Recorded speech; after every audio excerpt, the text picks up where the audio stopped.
आमिर खान ह्या अभिनेत्याला संवेदना आहेत, परंतु राज्याच्या मुख्यमंत्र्याला संवेदना नाहीत, याच्यापेक्षा दुर्दैवी गोष्ट काय असू शकते?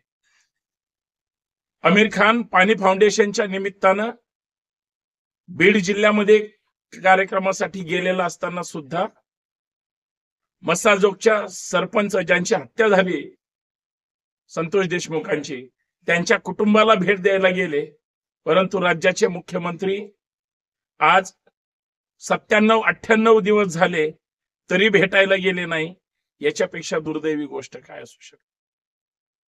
खरं तर देशमुख कुटुंबाला ज्या पद्धतीनं आज सपोर्टची गरज आहे, खरं तर जे वकील आरोपीच्या बाजूने उभे आहेत आणि ज्या वकिलांनी संतोष देशमुखांची इतकी निर्गुण हत्या त्यांना महत्वाची वाटत नाही, परंतु आरोपी कसे सुटतील, आरोपीकडून कसे जास्त पैसे मिळतील किंवा आरोपीच्या वतीनं उभं राहिलं तर त्यांना प्रसिद्धी मिळेल, ह्या कपाळ करंट्या धोरणाच्या पुढे मला महाराष्ट्रातली माणुसकी हरवली की काय याची चिंता जास्त वाटते आणि त्या मुद्द्यावर चर्चा करायची आहे.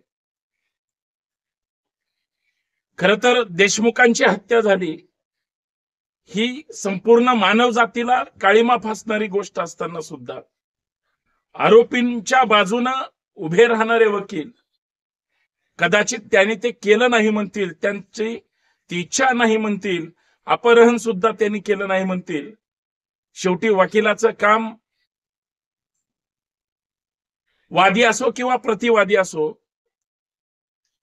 त्याच्या बाजूने उभं राहण्याचं आणि त्यातून आपलं बौद्धिक कौशल्य लावून आपल्या अशिलाला त्या ठिकाणी कसं न्याय मिळेल, आरोपीच्या बाजूने असाल तर निर्दोष कसं सोडता येईल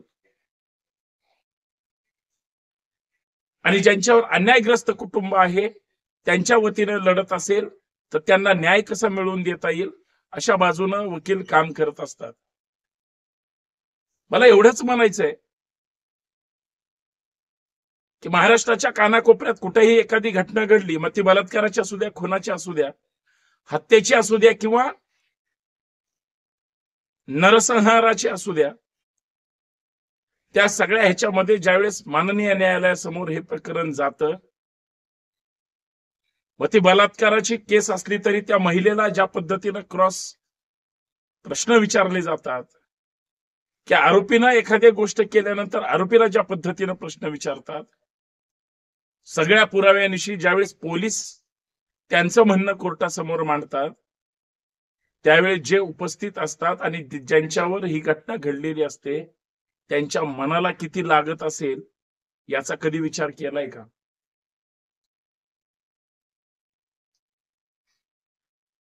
मसाजोगचे सरपंच देशमुख कुठल्या जातीचे आणि कुठल्या गावचे किंवा कुठल्या विभागाचे याच्यापेक्षा संपूर्ण महाराष्ट्र कुठल्याही जाती धर्माचा माणूस असू द्या त्या देशमुख कुटुंबाच्या पाठीशी आज उभा राहिला हे सगळ्यात महत्वाचं आहे.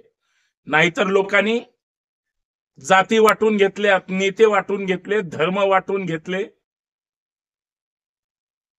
एखाद्या मुलीवर एखाद्या मुलावर कुणावर अन्याय झाला तर पहिली त्यांची जात शोधली जाते आणि तिथून पुढे त्यांना मदत करायची प्रक्रिया सुरू होते. याच्यापेक्षा दुसरी दुर्दैव गोष्ट काय असू शकते? अशा काळात ज्यांचा मुलगा गेलाय, ज्यांचा बाप गेलाय, ज्यांचा नवरा गेलाय, ज्यांचा खरं तर कुटुंबाचा आधार गेलाय, अशांच्या पाठीशी उभं राहणं याला माणुसकी म्हणतात. आणि ज्या नराधमांनी हे कृत्य वाईट केलंय पण त्याच्याविषयी संवेदना ज्या पद्धतीनं दाखवल्या जात आहेत त्या संवेदना सुद्धा तशाच पद्धतीनं ठेवण्याची हिंमत प्रत्येक प्रकरणामध्ये माणूस म्हणून इतर लोकांशी सुद्धा राहील का याचा संशोधन आणि विचार करणं गरजेचं आहे. हत्या कशी झाली उभ्या महाराष्ट्राला माहितीये, कुणी केली उभ्या महाराष्ट्राला माहितीये, पण हे विकृत आहेत हे त्या जिल्ह्याला गावाला का माहित नव्हतं या सुद्धा मुद्द्यावर चर्चा करायची आहे. सर्वांना सप्रेम जय जाऊ जय शिवराय. मी संतोष शिंदे आपल्या सर्वांचं या सामाजिक विचारपीठावर मनपूर्वक हार्दिक स्वागत. विनंती एवढीच आहे, हा व्हिडिओ शेवटपर्यंत पहा, जास्तीत जास्त शेअर करा, सगळ्यात महत्वाचं बेल आयकॉन प्रेस करायला विसरू नका. संतोष शिंदे ऑफिशियल असेल, संतोष शिंदे संभाजी ब्रिगेड महाराष्ट्र असेल, युट्यूब असेल, फेसबुक असेल, इंस्टाग्राम असेल किंवा व्हॉट्सअप चॅनल असेल, आपण संपर्कात राहावं आणि अन्यायाला वाचा फोडत असताना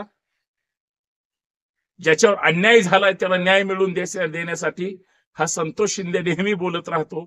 आपणही पाठीशी राहावं एवढीच माफक अपेक्षा आहे. वाल्मिक कराडची दादागिरी असेल, धनंजय मुंडेंची दादागिरी असेल, त्यांच्या चेले चपाटींची दादागिरी असेल, गेली 10-20 वर्ष गोपीनाथ मुंडे साहेब गेल्यानंतर ज्या पद्धतीची बीड जिल्ह्यामध्ये आणि खास करून परळीमध्ये दादागिरी होती, पंकजा मुंडेंनी वेळोवेळी दाखवून दिलं. परंतु बहीण भाऊ असताना सुद्धा कट्टर वैरी होते, पक्षीय वैरी होते आणि नात्यातून सुद्धा वैरी होते. एकत्र आल्यानंतर सुद्धा त्यांचं वैर त्यांच्या स्वार्थीय राजकारणासाठी कदाचित सरेंडर झालं असेल. परंतु इतर गावकुसातले त्या माणसांना ज्या पद्धतीनं छळलंय, मला अशी माहिती मिळाली काल, कित्येक लोक असे मारून टाकली तो, पण त्यांचं शरीर सुद्धा त्या कुटुंबाला मिळालेलं नाही. महादेव मुंडे सारखा परळीतल्या कन्हेरवाडीचा माणूस, वाल्मिक कराडच्याच जातीतला माणूस, कुणी मारलंय त्याला, नाव कुणाची चर्चाला केली जाते याचा विचार आणि थोडी जरी चर्चा केली तरी कुजबुज लोकांची काय आणि कुणाच्या बाजूने याचा विचार केला तर जातीसाठी जे वाल्मिक कराड किंवा धनंजय मुंडेच्या पाठीशी लोक आहेत, विष्णू चाटे किंवा त्याच्या टोळीच्या पाठीशी लोक आहेत, याच टोळीने स्वजातीतला महादेव मुंडे सुद्धा मारलाय अशी कुजबुज आहे. पोलीस तपासात उद्या जे काही पुढे येईल भविष्यामध्ये त्याच्यावर तुम्हाला कळेलच यांची इतकी दादागिरी होती. संतोष देशमुख तो मसाजोगचा, मुंडेंपुढं कराड पुढं किस झाड की पत्ती, कारण ज्या पद्धतीनं मारलं, सामान्य व्यक्ती म्हणून त्या माणसाला ज्या पद्धतीनं हलहल मारलं, माणूस म्हणून कराड तर काय, कराडचे कुठलेही टोळीतले चेले जिवंत राहण्याच्या सुद्धा लायकीचे नाहीत. वाल्मिक कराडला फाशी झाल्याशिवाय देशमुख कुटुंबाला न्याय मिळणार नाही. विष्णू चाटेला, कृष्ण आंधळेला फाशी झाल्याशिवाय देशमुख कुटुंबाला न्याय मिळणार नाही. आणि सगळ्यात महत्वाचं, कृष्ण आंधळे अजूनही फरार आहे. आरोपींना पळून जाण्यामध्ये आणि फरार राहण्यामध्ये कुणाचा सहभाग आणि हात आहे? वाल्मिक कराड सुद्धा पळून गेला असता, परंतु बाहेर कुत्र्यासारखं फिरण्यापेक्षा जेलमध्ये अटक राहून शांत जीवन जगावं लागेल, जगायला मिळेल म्हणून तो सरेंडर झाला. अन्यथा बाहेर कुत्र्यासारखं पळून पळून काय अवस्था असते त्या प्रशांत कोरटकरला जाऊन विचारा. एवढंच माझं म्हणणं आहे. शेवटी एवढंच मला म्हणायचंय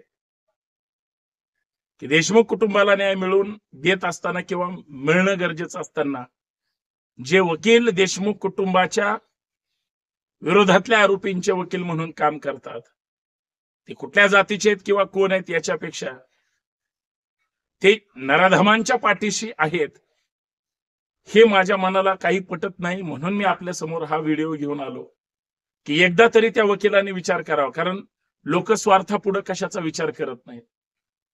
का ज्या वाल्मिक कराड सोबत जे पोलीस अधिकारी प्रत्येक गुन्ह्यामध्ये मदतीला होते ते निलंबित झाले. काल परवा झालेली धुळवडीमध्ये ते थेट जेलर सोबत अर्थात न्याय देणाऱ्या न्यायाधीशासोबत धुळवड खेळत असतील, याच्यापेक्षा काय दुसरी गोष्ट असू शकते? किंवा त्यांचे किती हितसंबंध आहेत याची कल्पना न केलेली बरी. शेवटी एवढंच सांगतो, न्याय देशमुख कुटुंबाला मिळाला पाहिजे आणि त्याच्या पाठीशी महाराष्ट्रानं असलं पाहिजे, तरच माणुसकी आणि संवेदना टिकतील. अन्यथा पैशाच्या बाजारामध्ये भावनांचा चुरडा होईल. एवढंच मला या माध्यमातून सांगायचं. जय शिवराय, जय महाराष्ट्र, सत्य की जय हो.